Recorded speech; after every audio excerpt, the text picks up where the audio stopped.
আজকে আসার পরে আমি যখন মুবাশির ভাইয়ের হাতটা ধরলাম তখন মনে হলো যে আমি আমার ভাইয়ের হাতটাও ধরতে চাই। আমার সাথে যে ভিকটিম ফ্যামিলিরা যেখানে অনেকজন আছেন গত 16 বছরের, যাদেরকে হারিয়ে ফেলেছি গত জুলাই আগস্টে, অনেকজনের লাশও কিন্তু আমরা পাইনি। আসলেই ধন্যবাদ জানাই আমাদের জুলাইয়ে অগস্টে আমরা যেই ভাইদের, আমার ছাত্র জনতা এবং যাদেরকে হারিয়েছি গত 16 বছরের ফ্যাসিস্ট রেজিমের সময় থেকে গুম হয়ে যাওয়া, বিচার বহির্ভূত হত্যাকাণ্ডের শিকার প্রত্যেকটা ভাইয়ের আত্মার মাগফিরাত কামনা করি এবং তাদের প্রতি কৃতজ্ঞতা জানাই, যাদের কারণে আজকে আমি কিন্তু এই প্ল্যাটফর্মে দাঁড়িয়ে সবার সামনে কথা বলতে পারছি। আমরা আসলে গত বছর ডিসেম্বরেও এই শাহবাগের সামনে দাঁড়াতে চেয়েছিলাম, শুধু ভিকটিম ফ্যামিলিদের, আমাদের যে পরিবারগুলো, আমাদের যে মায়েরা, বোনেরা, সন্তানরা, তাদের বাবাদের ছবি ধরে দাঁড়াতে দেওয়া হয়নি গত ডিসেম্বরে। আমি প্রথমেই কৃতজ্ঞতা জানাই সবাইকে যারা এই আয়োজনটা করেছেন এবং অবশ্যই মিডিয়া ভাইদেরকে, তারা যেন ওই ব্যারিয়ারটা থেকে বের হয়ে আসে, ট্রান্সপারেন্ট যেই সাংবাদিকতাটা সেটা যেন তুলে ধরেন। তখন যে ছিল না, গত 12 বছর যখন আমরা রাস্তায় ক্যাম্পেইনে ছিলাম, মায়ের ডাক প্ল্যাটফর্ম, যারা গুম হয়ে যাওয়া এবং বিচার বহির্ভূত হত্যাকাণ্ডের শিকার যে পরিবারগুলা, আমরা 8টা পরিবার থেকে দাঁড়ানো শুরু করি, তারপরে ঢাকার সব পরিবার, বাংলাদেশের অনেক পরিবার তখন একসাথে। কিছু সাংবাদিক কিন্তু ছিলেন পাশে, সেই জন্যই কিন্তু আপনারা জানতে পেরেছেন নিউজগুলা এবং তখন সামনে এসেছে। বেশিরভাগকেই হয়তো সরকারের চাপে ফ্যাসিস্ট রেজিম মুখ বন্ধ করে রাখতে বাধ্য করেছিল, কিন্তু তারপরেও আমি আসলে চাই যে এটা বলতে যে ওই সময়টা এটার খুব দরকার ছিল, যখন অনেক ভয় নিয়ে, প্রাণের ভয় নিয়ে আমরা দাঁড়াচ্ছিলাম। সেইখান থেকে আসলে সংবাদ মাধ্যমের স্বাধীনতাটা, সেটাকে আনার জন্য ওই আন্দোলনটা পাশাপাশি দরকার ছিল। আরেকটা যেটা বলতে চাই যে আমি নতুন বাংলাদেশে আসলে কি দেখতে চাই। আজকে আসার পরে আমি যখন মুবাশির ভাইয়ের হাতটা ধরলাম তখন মনে হলো যে আমি আমার ভাইয়ের হাতটাও ধরতে চাই। আমার সাথে যে ভিকটিম ফ্যামিলিরা যেখানে অনেকজন আছেন গত 16 বছরের, যাদেরকে হারিয়ে ফেলেছি গত জুলাই আগস্টে, অনেকজনের লাশও কিন্তু আমরা পাইনি, তো তাদের হাতটাও ধরতে চাই।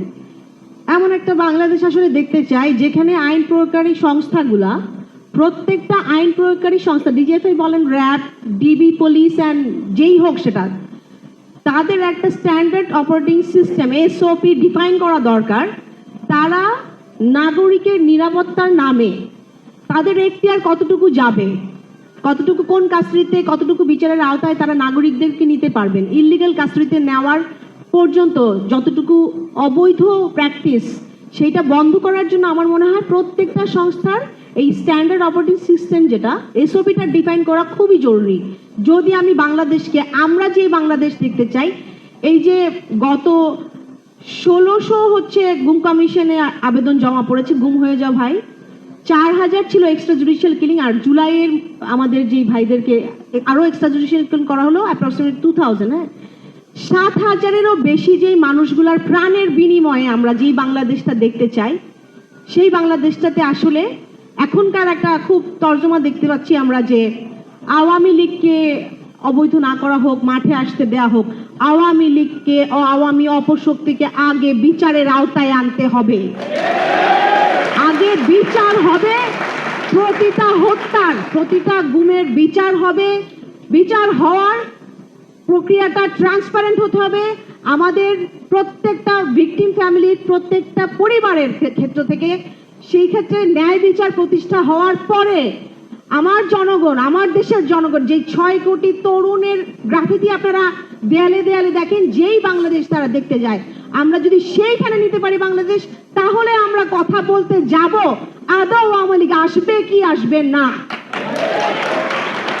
এবং আমাদের চাওয়া, আমরা যেহেতু এখন দাঁড়িয়ে আছি যেই বাংলাদেশের, এই এতজন শহীদের রক্তের বিনিময়ে যে বাংলাদেশ, সেখানে কিন্তু আমরা দাঁড়িয়ে আছি।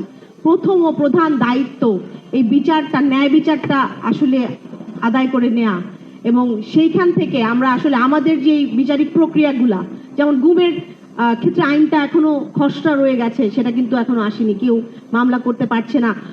যারা এক্সট্রাজুডিশিয়াল কিলিং এর যাদেরকে হত্যা করা হয়েছে আমাদের জুলাইয়ে, এই পর্যন্ত সেই ক্ষেত্রে আমরা কি যথাযথ পদক্ষেপ নিতে পেরেছি কিনা, তাকে সেই বিচারিক প্রক্রিয়াটাকে আমরা ট্রান্সপারেন্ট ভাবে করতে পারবো কিনা, এবং না করতে পারলে আমরা জানি যে আমরা যেই বাংলাদেশ দেখতে চাচ্ছি আসলে সেই বাংলাদেশ দেখতে পাবো না।